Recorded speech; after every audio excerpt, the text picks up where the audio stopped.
اس کے بعد جو ہے اردو میں تقریر کے لیے میں طارق انور بی ایڈ 3rd سیمسٹر کے طالب علم کو دعوت دیتا ہوں کہ ڈائز پر آئیں اور اپنے تقریر پیش کریں. نحمد و نصلی علی رسول کریم اما بعد. صدر ذی وقار مشفق اساتذہ کرام اور ہم خیال ساتھیوں، آج کے اس مبارک موقع پر ناچیز کو بولنے کا موقع ملا ہے. میں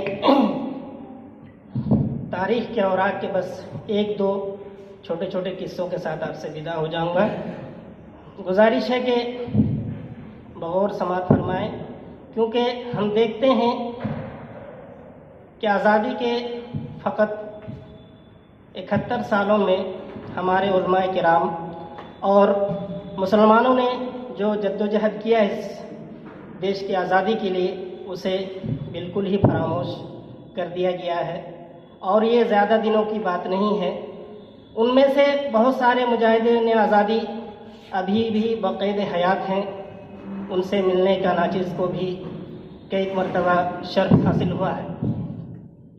میں یاد دلانا چاہتا ہوں کہ 1857 کی لڑائی سے قبل بھی مسلمانوں نے کئی ایک جنگیں لڑی ہیں فرنگیوں سے، تاکہ وہ ہمارے ملک پیارا وطن ہندوستان کو چھوڑ کر چلے جائیں اور ہم لوگ سکون اور آرام سے زندگی بسر کر سکیں، جس طرح سے اس سے پہلے بسر کی جا رہی تھی.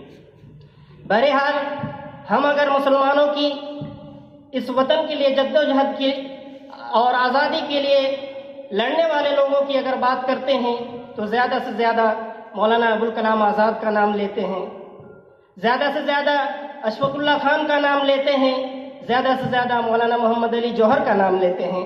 لیکن آپ کو یاد ہونا چاہیے، کیونکہ آپ ایسے ہی ایک مرکز میں کھڑے ہیں جن مرکزوں کو بنانے والے لوگ یا ان کے اسلاف نے ہمارے لیے جتنی قربانیاں دی تھی ان کے یہ لوگ آدھا بھی نہیں دیے ہیں.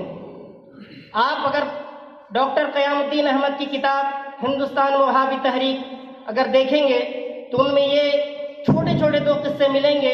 ہمارے یہ پاس میں اپنے راجدھانی پٹنہ کے صادق پور کے علماء کرام کی کہانی ملے گا کہ انہوں نے کیسے کیسے قربانیاں دی ہیں. ایک قربانی کی مثال میں یہ دینا چاہوں گا کہ ان میں سے مولانا عبد الرحیم صادق پوری اسیر کالا پانی، جن کو انڈومان نکوبار میں سزا ملی تھی صرف فقط 28 سال کی عمر میں، اور 21 سال کی عمر تک وہ وہاں سے کاٹ کر یہاں آئے تھے. اس کے باوجود وہ ہمت نہیں ہارے تھے اور آزادی کی لڑائی میں پیش رہے تھے.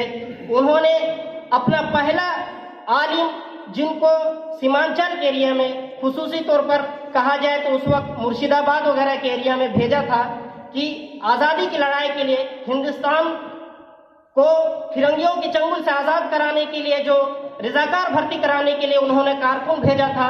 انہوں نے پہلا شخص جن کو اس کام کے لیے راضی کیا تھا وہ ایک چھوٹا سا کسان تھا جو اپنی چھوٹی سی زمین پر ہل چلا رہا تھا. وہ یہاں سے گئے، انہوں نے ان سے پوچھا کہ آپ سے بات کرنا چاہتے ہیں، لیکن وہ شخص اتنا گرم تھا، اتنا منہمک تھا اپنے کام میں کہ ان کے بات کا جواب نہیں دیا.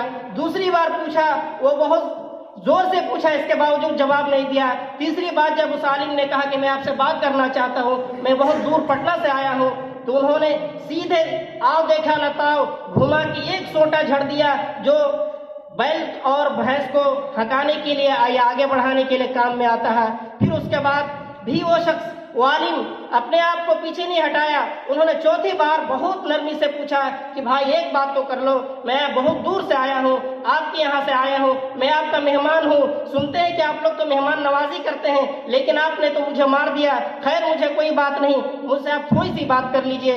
پھر وہ شخص کا دل نرم ہوا. وہ چھوٹے سے کسان اپنا بیل کو روکا اور روک کر اسی کھیت کے منڈیر پر بیٹھ کر ان سے بات کیا. انہوں نے کہا کہ میں اس جگہ سے آیا ہوں جہاں سے لوگ آزادی کی لڑائی کے لیے بھرتی ہو رہے ہیں، میں آپ کے گاؤں میں گھومنا چاہتا ہوں. تو وہ شخص اپنے گاؤں کو لے گیا. بولو کہ ٹھیک ہے چلتے ہیں.